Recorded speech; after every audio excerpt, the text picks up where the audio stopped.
California, the ranking member of the jurisdictional subcommittee, The gentleman from Ms. California. Napolitano. Thank you, Mr. DeFazio. Mr. Speaker, I rise in strong support of S. 3021, America's Water Infrastructure Act of 2018. I thank Chairman Schuster, Ranking Member DeFazio, Chairman Graves, and our own respective staff for their work on this legislation. It is encouraging to see the Transportation Infrastructure Committee continue in a bipartisan fashion on this legislation every 2 years.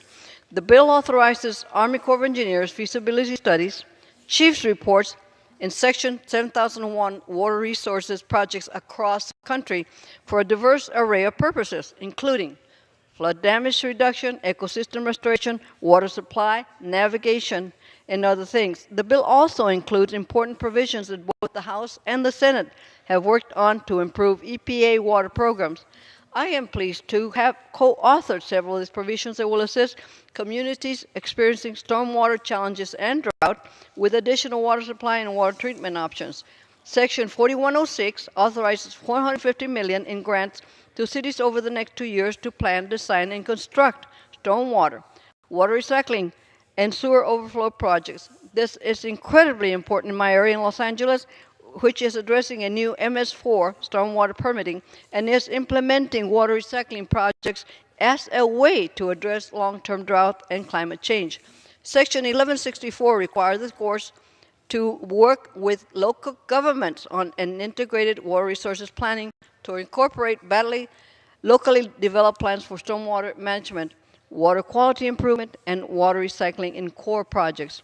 Section 1146 makes permanent my provision from Order 16 that allows public agencies or private companies to remove sediment from the Army Corps dams in order for the dams to be more efficient for water supply and flood control operations.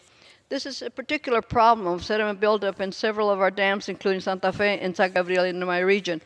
Section 4304 creates an EPA water infrastructure workforce investment program, which will provide grants to educational institutions, workforce development organizations, and water agencies to provide training in the water sector. The water agencies in my district have been strongly supportive of creating this program because many employees in the water section are retiring and the workforce training is needed for new water technologies. Section 4306 formally authorizes and improves the EPA Water Sense program, which creates a national standard for the labeling of water-efficient products. Local, state, and federal agencies can then give rebates to individuals and businesses who purchase these Water Sense-approved products in order to decrease overall water consumption demands.